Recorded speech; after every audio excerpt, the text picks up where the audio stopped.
All right. So let's talk about the course description questions that you guys answered the other day and turned in.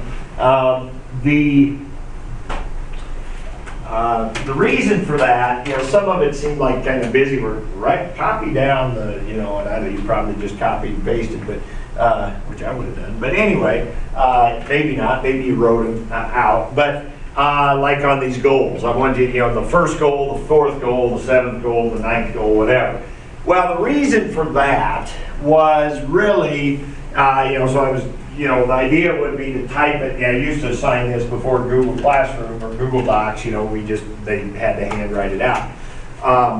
And so the idea is these are 4 of the goals I really like to accentuate that we have for this class. Okay, should be able to work with functions in a variety of ways: graphical, numerical, verbal. That's really a big emphasis in calculus, and your book even says it in the title, right? Calculus from a graphical, numeric, symbolic point of view. So symbolic would be like your traditional X's and Y's and that kind of stuff, but numerical would be working with like tables of data, graphical, obviously working with graphs of functions, and then verbal, just verbal descriptions and being able to communicate. So we want to be able to do all those things.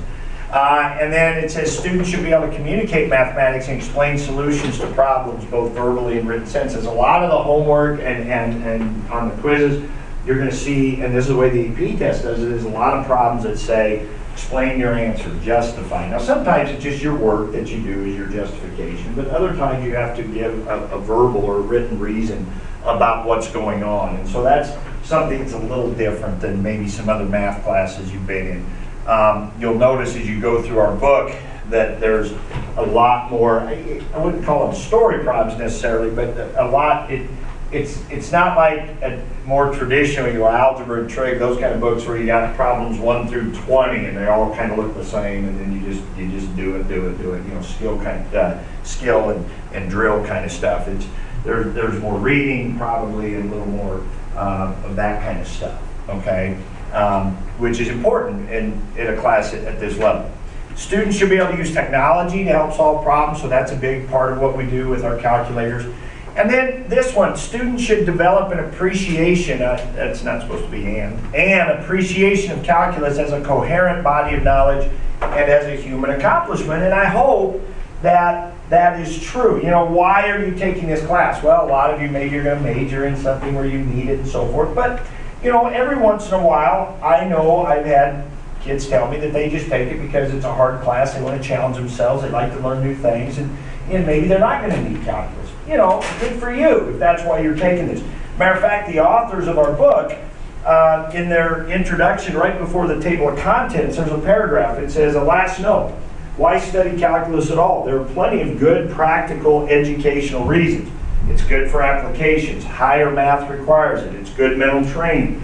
Other majors require it. Jobs require it. But here's another reason to study calculus, because calculus is among our species' deepest, richest, farthest reaching, and most beautiful intellectual achievement. We hope this book will help you see it in that spirit. And I always think about my high school math teacher, who was really instrumental in getting me to want to do this as a career. And he talked all the time. I mean, he was crazy and he loved math, and he talked about the beauty of mathematics all the time, and we laughed at him too, but like you're laughing internally inside at me. But he would talk about that a lot, and how it all worked together and how things fit and how, just this accomplishment. And what is calculus? Well, we're going to get in, one of the things we're doing on those exploration worksheets is trying to get an overview of what it is we're going to be studying this year in calculus. And it was really developed, I guess you say developed, it wasn't something invented. It wasn't like sitting out there and somebody dug it up and found it. Hey, look what I found, calculus. It was really just a lot of mathematical ideas that kind of came together. And it was really Isaac Newton and a German mathematician, Gottfried Wilhelm von Leibniz. Newton and Leibniz are really the ones that are kind of credited with developing calculus, or what became calculus. Math can be thought of as like a tree. The trunk and the base of the tree is arithmetic, and then algebra, and then your different families of functions like exponential, log, trig functions we're going to talk about today, you know, and geometry, you know, those kind of things all are at the base of that tree. And then you get to calculus, and that's kind of in the base of that tree, and then you branch out. Once you get past calculus, you get into things like differential equations and number theory and matrices, and you get into all these different branches of math that just kind of are all these separate things, but they all kind of rely on that base, the arithmetic, the algebra, the calculus, right? And but calculus really started out as just kind of some separate things. As a matter of fact, as we're going to find out today, there was this study of what we've already looked at, this idea of tangent lines and rates. Where did that come in? Well, now Newton and Leibniz were in the 1600s, but back earlier than that, in the 1400s, when like Columbus and discovery, and they were trying to, you know, Galileo and studying the planets and that kind of stuff, and there's a lot of stuff with astronomy and so telescopes, and that was big, and the optics, like the idea of this being a lens or a mirror or reflective surface. And so there was a lot of interest for mathematicians to have ideas about reflection and those kind of things. And so if you talk about reflection on a curved surface like this, well, you have these angles here that are going to be equal. And so on a curved surface, it's really the tangent line here that would involve those kind of angles. So it was things like that, it was questions like that got him studying these ideas of lines on curves and things like that, and then we talked about the changing slopes and so forth. That was on the one hand. So we talked about that on that first exploration. That's like one half of beginning calculus. And then, as we're going to find out actually today, the other half is something totally unrelated. Also back in those days, in the Middle Ages, the 1400s, and those time periods, who were the really wealthy people? Or even before that? Who were the people that had high prestige and so forth in those days? What was of value? Land. The landowners, right? The landowners, the property owners, those were the people that really had a value. And so being able to trade and trade land or acquire land, that was a big deal. And so if you take a piece of land, and not all land is going to be squares and rectangles and things like that, so it would be really important back in those days to know how much land you had. So being able to find the area of some odd-shaped region was of great interest. And so that was another mathematical problem of the day. And so you had people that were working on that were studying and developing ideas for that kind of mathematical problem. Then you had this, which couldn't seem different. I mean, those two seemed like totally different. Well, one of the things Gottfried and Leibniz and Newton discovered is these connections, and it was the connections between those ideas and then the applications of those ideas that made calculus become so important. And so, a little bit of history of that. But that is hopefully a good reason to kind of study calculus and understand why it's important for us and has been important through history. Okay, another thing you answered questions about was this right here, where it talked about things you should know before you study calculus and what worried you. So a lot of you put the trig values. We're going to talk about the trig values a little bit. It is good to know the trig values, the basic trig values on the unit circle, when we get to our no calculator stuff. Now, we get into chapter 2, there's going to be a quiz where it's really going to be important in that quiz to know those trig values, and then going forward, it's just going to make life a lot easier if you know those at various points. But you know, if you struggle with those, it's not going to be the end of the world. It's not going to kill you. It's not like you can't do calculus because you struggle with those, but it'll be good to know those. Some of you put down piecewise defined functions, but that might be because you haven't worked with those much and you don't know much about them. They're not very hard. We're going to work on those before our first quiz as well. Some of you put log and exponential stuff, and we're going to be talking about log and exponentials a little bit here today. Next couple days we'll be reviewing some stuff with those. Okay? And then, of course, this goes through a whole bunch of stuff you're going to learn this year. Talk about the AP exam. We talked about that yesterday. And then we have those true-false questions. This was the 4 things your calculator is allowed to do. And then one of the true-false questions was, is a calculator answer enough? And some of you put true, that's kind of what I was expecting. Some of you put false, and I think it's because you were probably reading it fairly carefully. It says, for solutions obtained using a calculator capability other than the 4 listed above, students must show the steps necessary to produce results. A calculator result alone is not sufficient. So I think some of you that put false were saying, because I said it's never sufficient, and you're probably thinking, well, no, it might be sufficient if it's one of those 4 up there. So you probably said that that was false, okay? So I was thinking true, meaning, you almost always have to have something. And one of those 4 things was be able to solve an equation. Well, rarely is just solving an equation an answer to a calculus problem. Usually we solve an equation as we're going through looking for the solution to the problem. So even then, the calculator solution at the end is not enough. But anyway, I'm not going to argue about that part. I'm just glad you looked it up and we're getting that. Also, you want to use mathematical notation. Do not use calculator notation. That was something else that was in there. And then we talked about 3 decimal places here. Okay? So anyway, just going through those questions that you answered, wanted to talk about that. All right, everybody get out that exploration worksheet here. And let's turn to exploration 3. And we're just going to work on this one together and talk about it. So I'm going to give you about 5 minutes here to read the beginning of it and to answer questions 1 and 2. And if you get through those, and you can talk with a partner, or compare answers with somebody next to you. If you're stuck, that's fine. But if you get through 1 and 2, go ahead and read into 3 and 4 as well. If you get that far, and we'll talk about those together.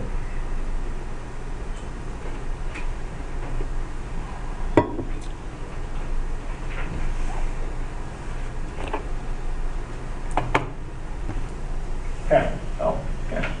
Well, because sometimes you talk about something or have had physics, they take physics on. So you may have done some stuff with this kind of thing. All right. So a couple of things are important to realize here on this one. First of all, what are the units on the y-axis here? What are the units on the y-axis? Feet per second. And what are the units down here? Seconds, right? Okay, so it talks about this truck, and then they ask you between 30 and 50, right? And so what did you answer on number 1? What is the velocity between 30 and 50? 60 feet per second. What did you answer for how far you travel? 1,200 feet, right? Because that's a simple distance equals rate times time. You're going 60 feet per second, and you're going to do that for 20 seconds, right? So seconds cancel seconds. You get 1,200 feet. 1,200 feet.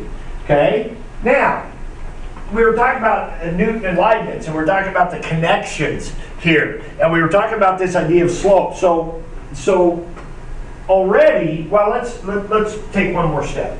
Okay? So then in step 2 it says that can be thought of, that answer can be thought of as an area, right?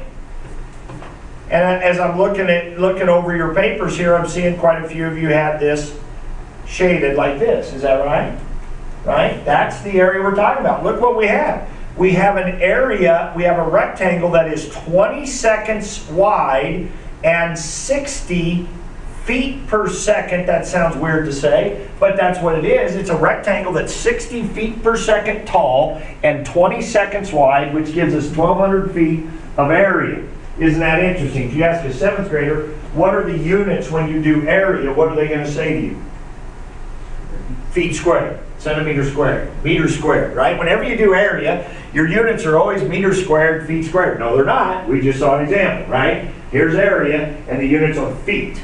The area of that rectangle right there is measured in feet, okay? Because those units are different. Sure, if you take an area on the floor of so many meters by so many meters, that's going to be meters squared. But we got 1,200 feet. Now, So now let's talk about Newton and Leibniz and area, okay? So now let's see these comparisons. So what connections can we already see? Well, okay, we were talking about slope, right? We were talking about slope before with the rate of change. And what do you do with the x and the y's when you do slope? Slope formula, what do you do? Well, you subtract them. You subtract the y, subtract the x, and then do what? You divide. You take the y coordinate divided by the x coordinate, right? Now think about the thing we had the other day. We had a graph that was degrees, right? It was like the amount of degrees that the door was open. 1 second it was 100 degrees. 2 seconds it was 100 degrees. So forth and so on. But we wanted the slope. So we ended up with what units when we did the slope? What were we wanting to find out about the door? How fast it was opening, right? It was, what were the units? Degrees per second, right? We were doing rate of change. We had a graph of degrees on the y-axis and seconds down here, and we did slope. We took the y's divided by the x, and we got degrees per second. We wanted the rate of change of that door. Look at this problem. What did we do with the x and y units? We multiplied them. Not divided, but those are kind of like opposite problems. And actually, isn't this kind of an opposite problem? What do we know about the truck? Do we know how far the truck went? Well, now that we did number one, but what did we know in the graph? What did they tell us about the truck in the graph? Well, right, but what information did they give us about the truck? Its speed, its rate. And we found what? How far it traveled. Doesn't that seem opposite of the door problem? The door problem was, here's how far open it is at various times, and we found how fast it was traveling at those different times. This problem seems to be the reverse of that. This problem seems to be, here's how fast the truck is going, let's find out how far it went, right? See how those seem to be kind of opposite problems? And look at what was involved in solving them. On the first problem, it was dividing, it was rate, it was slope. On this problem, it was what? Area. Interesting. Kind of a connection there. Kind of a connection there, where it wouldn't seem to be much of a connection. Well, the connection gets even better now, because why was it easy to find this distance? Why was it easy to do just a simple little algebra, distance equals rate times time? Why were we able to do this? Because the truck was moving at a constant speed the whole time. It was going 60 feet per second. It was flat on top, right? Now some of you have probably already read ahead to number 3. On number 3 it says, well, okay, then if that's an area, I think that's in number 3, isn't it? In number 3, yeah. Number 3 says, well, what if we divided up this distance from 0 to 20? Doesn't it make sense that this area here, wouldn't this also represent how far the truck had traveled? Right? Doesn't that make sense? If this area here was how far he traveled in those 20 seconds, wouldn't this area represent how far he traveled in those 20 seconds? Now, what's different, though, in this problem here?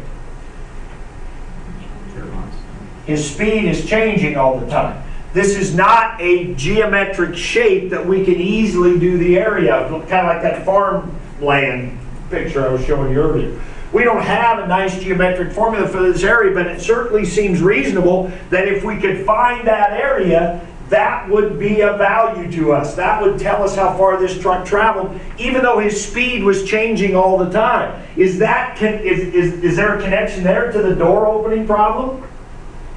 What was happening to the slope? We wanted to find the slope, right? We found it between 1 and 1.1. That was easy. We just did the slope formula. But if we want to find the instantaneous rate of change right at 1, that was a problem, right? Because the slope was changing the whole time, right? The degrees open the door was changing the whole time, and not at a constant rate. Same problem here, same issue. It's changing its speed, so how do we find out how far? Well, one way is to estimate. So count the squares. So count the squares. Let's do the area here. You're going to have to estimate because some of those are partial squares. So let's count the squares. See what you come up with. Just do it quickly here. We don't have to get real exact with this. That'll go up over in number 4.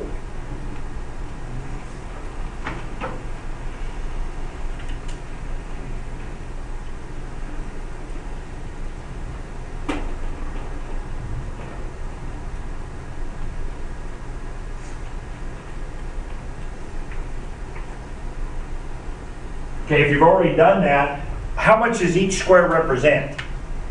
Because that's what we had to do at number 3. Or no, actually that's up at number 4. Number 3 was just how would you count that parcel square. So how much does each square represent? 50 feet? Right, because it would be 5 seconds times 10 feet per second. So 5 times 10 is 50 feet, right? So each square is 50 feet. And how many squares you got? We got a number? Actually, yeah. 30. Is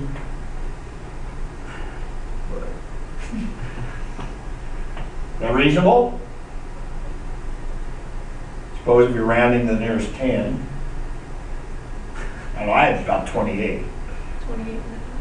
28 and a half, probably over 28. Close to 30, that, you know, whatever. We'll go with maxes. That's fine. Okay? We'll use 30. It's a nice round number, easy to multiply. Okay? 50 times 30 with 1,500 feet, right? 1,500 feet. Now, does that make sense that it was more than we had on the other one? They were both going 20 seconds, but what was different? He's going faster. He started out at 100. He was always going over 60 the whole time. So he was always going faster than he was in the last 20 seconds. So it makes sense that he went farther. Okay, so 1,500 feet roughly. Okay, if you use 28, it'd be about 1,400 feet, but it'd be more. Okay, so that brings up. So again, see the connection. This is big picture stuff. Trust me. Well, let's finish this, and I'll talk to you about this. What I was going to say. So it says problem 3 and 4 involve finding the product of the x and y values. So it's, we were just talking about slope. You divide the y divided by x. In this, you multiply. This is called a definite integral. Now, this is something we're going to study the second half of the year. So we're just kind of introducing it, showing you what calculus is all about. Explain why it has feet for units. Well, we said it's feet per second times seconds. Okay, so that's why it's going to be feet. So that's easy enough. Okay, so let's look at number 6 here. Number 6. All right. So let's give you one more example of where this idea of area might be kind of useful. So here it says we got a football, and this graph is the cross-sectional area of the football. The cross-sectional area of the football. Cross-section means like slicing. So let's say we took this football, and let's say it was solid all the way through, because we're going to slice it, and if you slice it, it would just deflate and go flat. So we'll just assume that it's a solid football. And I was going to stick one point into my belly, and the other one sticking out toward you guys. And so what this is saying is, this is inches along the bottom, okay? This is inches along the bottom here, okay? This is inches from the end of the football.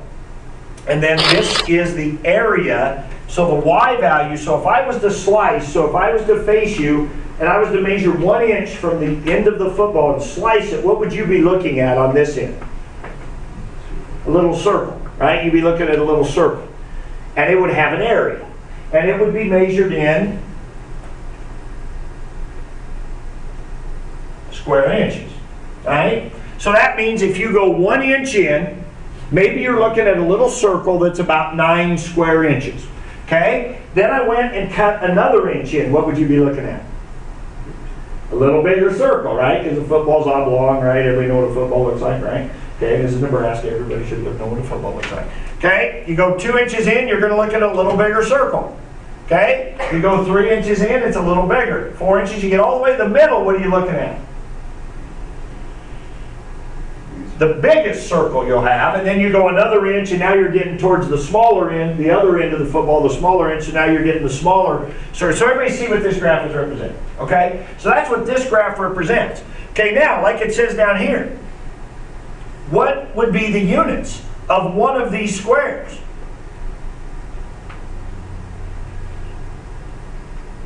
Or how much would one square be worth? 5 what?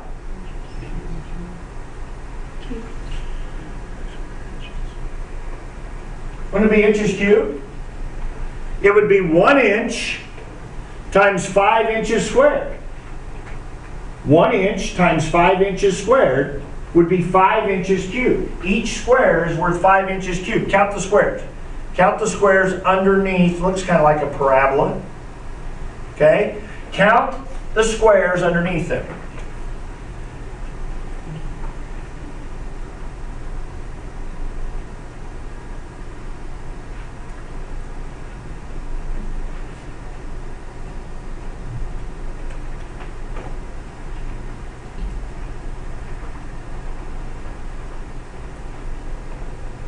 Rough estimate, doesn't have to be.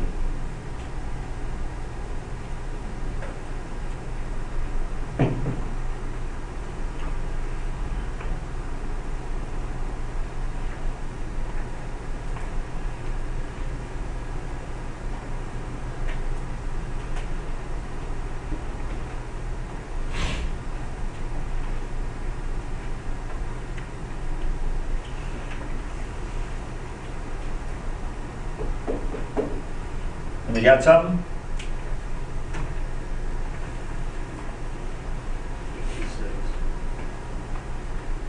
56. I don't, God, that seems like a lot. That's kind of a 5. Was there 40 some? 45. 45? Might have got an extra root. Were you counting the whole rectangle here? All right. I think it's 45 sounds about what we got in the other class too. 45. Okay, 45 times 5 is what? 225. So what did we just find? And this is the answer actually to number 7 here. What did that area represent?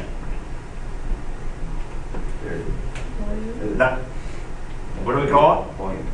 We just found the volume of that football, right?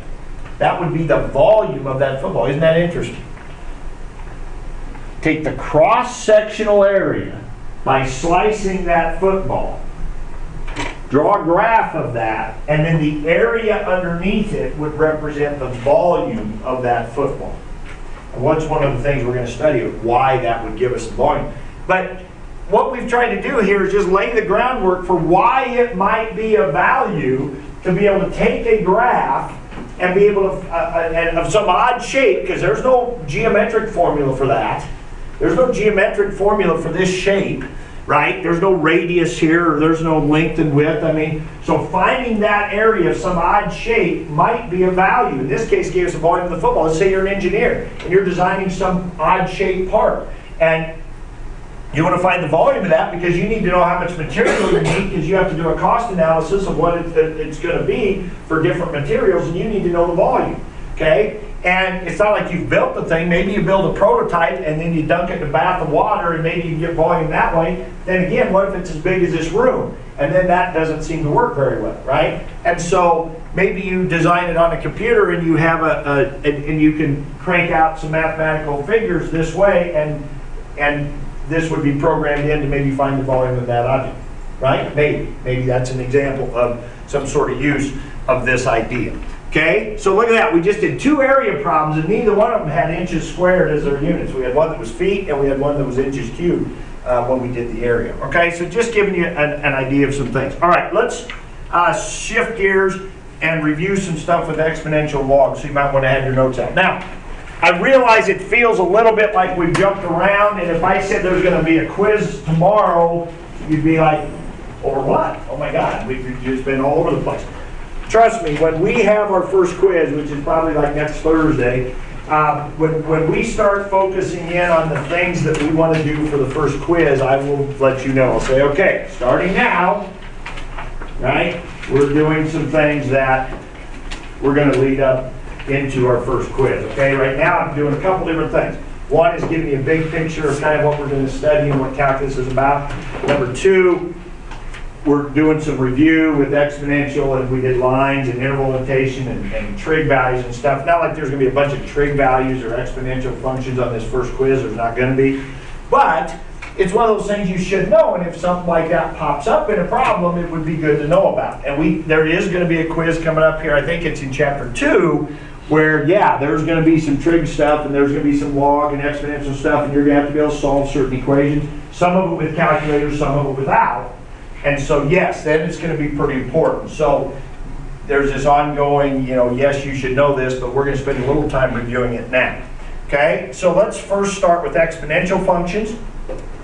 Exponential functions are functions that have a base number and then the x is up here in the power. So an exponential is when the x is up in the power. That's different than a power function. You know, when you first learn about exponents, you think power and exponent are interchangeable words.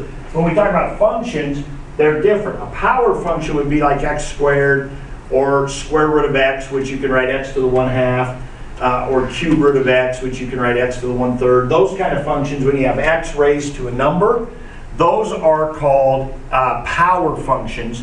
And when you have x up here, those are called exponential functions, okay? Exponential functions look like this, okay?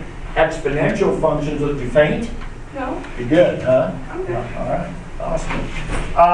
So exponential functions look like this, okay? They go exponential growth, they go up really sharp here, they have an asymptote down here, they cross at 1. How come exponential functions all cross at 1?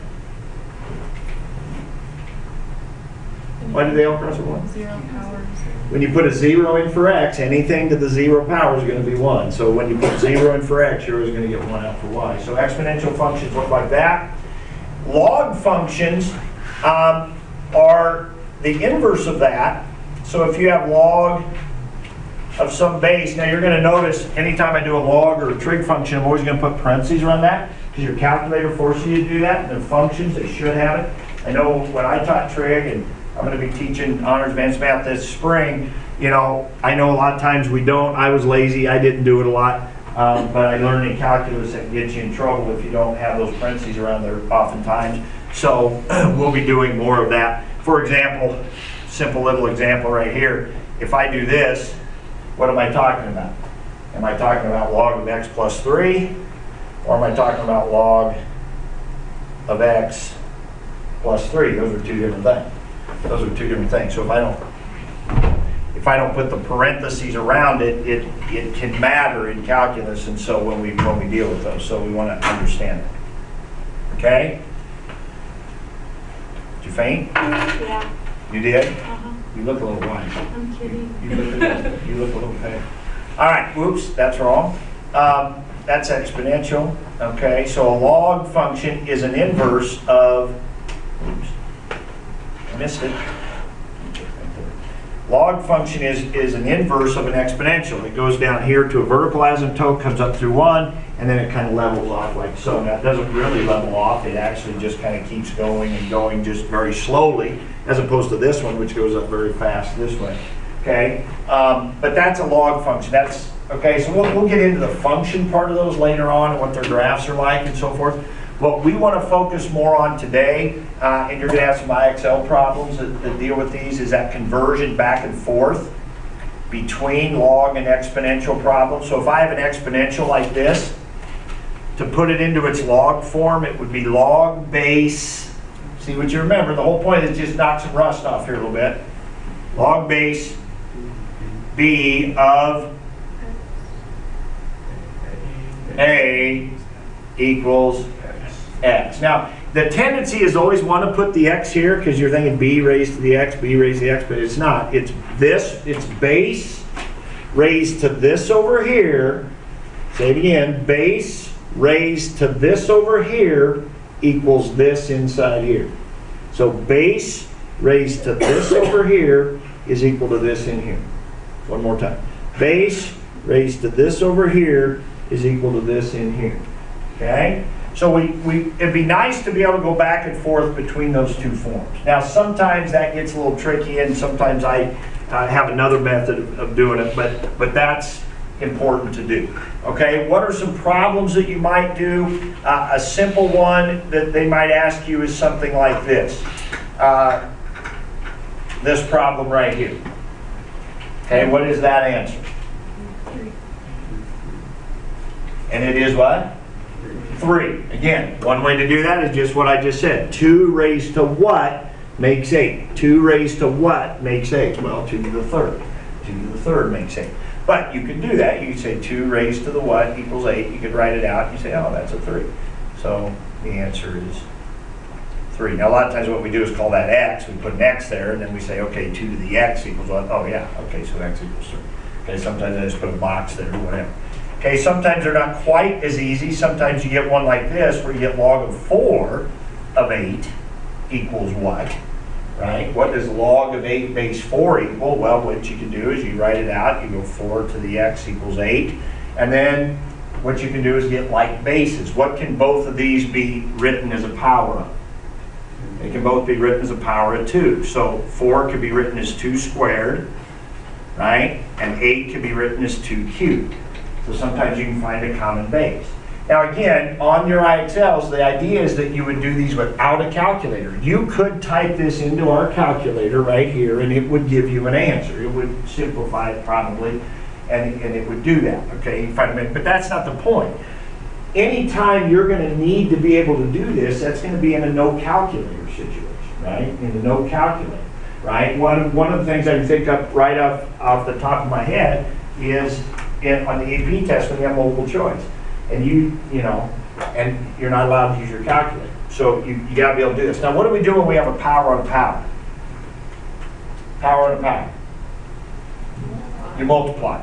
So this is 2 to the 2x equals 2 to the third. So that means 2x is equal to 3. So that means x is equal to 3x, right? So that's an example of a problem where you can do this, okay? Another type of problem, one more that I'll show you, that we're going to do a little quick trig review. Another type of problem you might be asked to do is, what is 2, you know, now if this was a 16, that'd be easy. 2 to the x equals 16, what's x? X equals 4, right? But a more likely one we've run into is like 2 to the x equals 12. Now solve that for x. Well, one option, you have two different ways you can do this. Okay, one option is change it to log form. So this would be log base 2 of 12 equals x. Now, what do you do with that? Well, one thing we're going to do is we're going to want to usually use e in our exponentials and ln, natural log, in our logs, okay? So I know last year you did log, which is base 10, but we use natural log, and there'll be some reasons for that, and I'll talk about those later in the year, but we'll use ln, okay, natural log, which is just base e, okay? And so we usually won't leave an answer like this, so what you had last year, I know you guys did this, is called the change of base formula, right?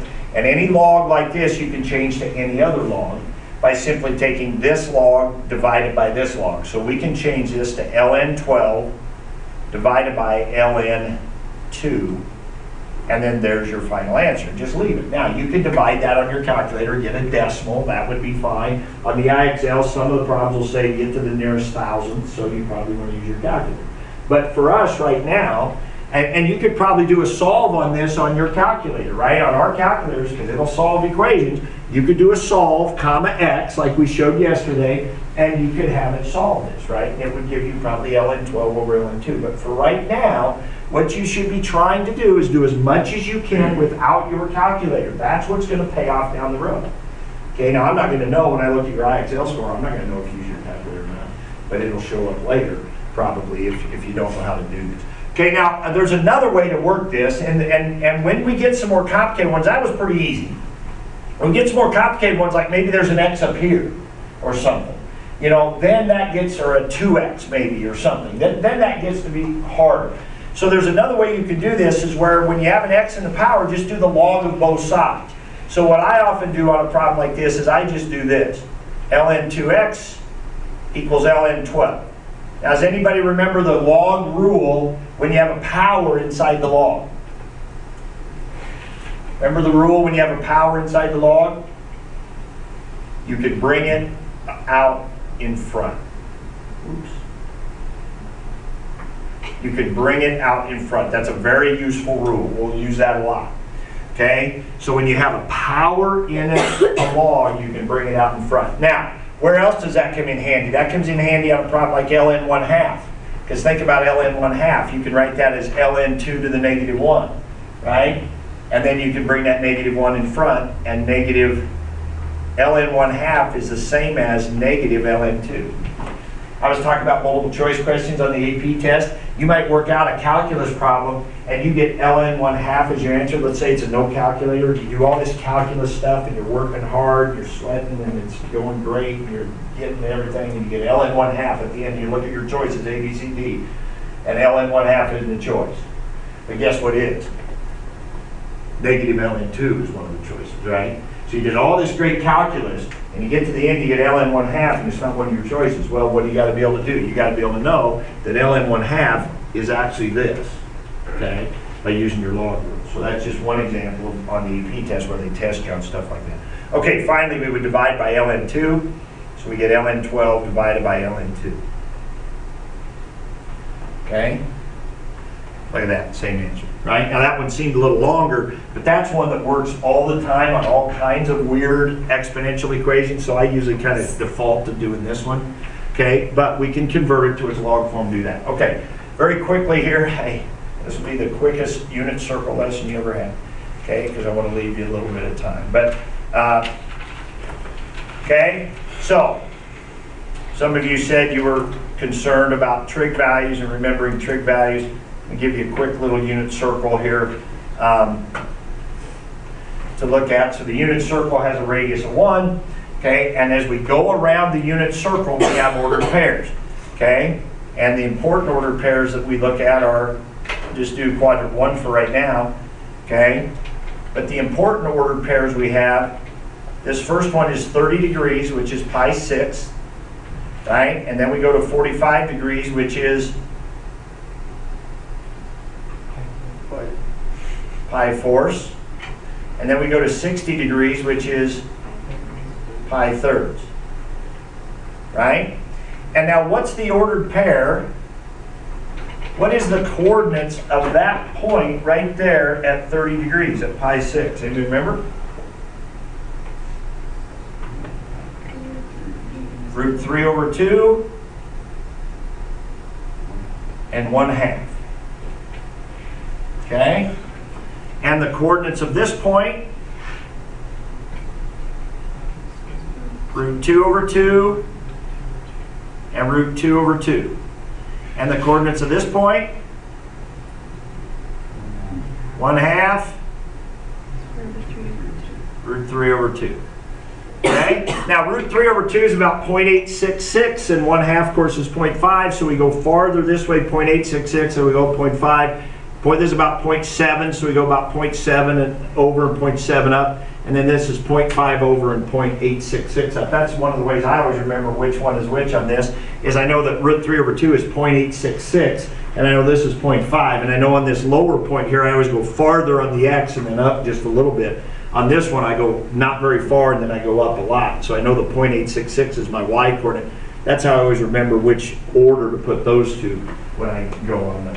Now, of course, the key element of all this is what are two ordered pairs on this? Sine and cosine, right? Which one is the x? Which one's the x? Cosine. We use theta, you know, let's say we got an angle here, theta, and then sine is the y. Sine rhymes with y, sine rhymes with y, sine rhymes with y, so sine is the y, sine is the y, cosine is the x, okay? So, what that means, if you can remember all that, then what do you got? You got sine of pi 6, you should just be able to think of that. If you could redraw that, picture that in your head, you know sine of pi 6 is 1/2. Sine, now there's going to be other ways, I'll show you triangles, we can do SOHCAHTOA, right? We can do SOHCAHTOA to remember it with 30, 60, 90 triangles, whatever. Okay, but we're gonna want to be able to study this and do this a little bit. Then you get your quadrant one, so like pi halves. Oh yeah, the other thing that's a key element of all this is pi is equal to how many degrees? Pi is how many? 20 degrees. Pi is 180 degrees. Pi is 180 degrees. Okay, so when you got pi, so you got 180 divided by 6, that's why that's 30. 180 divided by 4, that's 45. 180 divided by 3, that's 60. Right? So pi is always 180 degrees. So over here is pi. Okay? But sine of pi halves would be what? What's sine of pi halves? Well, here's pi halves. 180 divided by 2 is 90. Sine is the y. So sine of pi halves is 1. Sine of pi halves is 1. right? Cosine of pi halves would be 0. So the first coordinate is cosine, second coordinate is sine. First coordinate is cosine, second coordinate is sine. Okay? Pi is equal to 1/8. All right, so just knowing those values. And then when you go around the circle, you have what are called the coterminal angles. This one right here is 5 pi 6. Now, why is that 5 pi 6? I like to remember it this way. Because pi is equal to 6 pi 6, right? Pi is equal to 6 pi 6. So if I get all the way over to here, that's called a coterminal angle. That's going to be pi 6 right there. That's going to be the same as this angle over here. It's pi 6 short of 6 pi 6, right? We go around and we're 1 pi 6 short of 6 pi 6. So that's going to be 5 pi 6. Same thing with pi thirds. We got pi thirds right here. This is going to be 2 pi thirds because that's 1 pi third short of 3 pi thirds, right? 1 pi third is here, just like over here. Here's 1 pi third. This is 1 pi third short of 3 pi thirds. So that's 2 pi thirds. Okay, and that's going to be the same coordinate as this coordinate, except what? What changes on this coordinate here? The x is negative. So over here, the x is negative on all of them. The x is negative and the y is positive. That's why cosine is negative over in that quadrant. Because in this quadrant, the x is negative. And in the third quadrant, the x is negative, and so is the y. So sine and cosine are both negative down here. Over here, x is positive, y is negative. So cosine is positive, y is negative, sine is negative down the fourth quadrant. So it all comes to that. X's and y's, remember cosine, sine. If you remember these values, you can make your way all the way around the circle. Okay? So that is a quick little bit of remembering the unit circle. So, got some IXLs to do for tomorrow. Whoops. Everybody look at your grades. Everybody's grades. That's good. I'm glad I showed that. Oh, look at the pictures again. Okay, that's always nice. All right. Here we go. So, finish. Now, that would be your last priority probably, that My Math Lab line thing, but we want to do that. You want to do that anyway, but let's focus first maybe on the IXLs. But D2, D8, now these are under calculus when you go to, when you get on the IXL. So let's go ahead and try to log in here quick before we go to third block. See if we can get logged in and see what's, some of them don't take very long. So I've got D2 get the 90, D8 get the 80, C3 get the 60, and C6 get the 90. But there's a calculus section that we'll be working in. Sometimes if we do some IXLs, we might do them in the pre-calc section. I don't know how many times we'll do IXLs. I usually use them for review. The IXLs for calculus aren't real great. They don't have a whole lot of them yet, but these are pretty good for review. So I think that the C's are the trig ones, I think, and the D's are the exponential log, I think. It doesn't matter. You'll figure it out when you get there. Okay? So that's for tomorrow.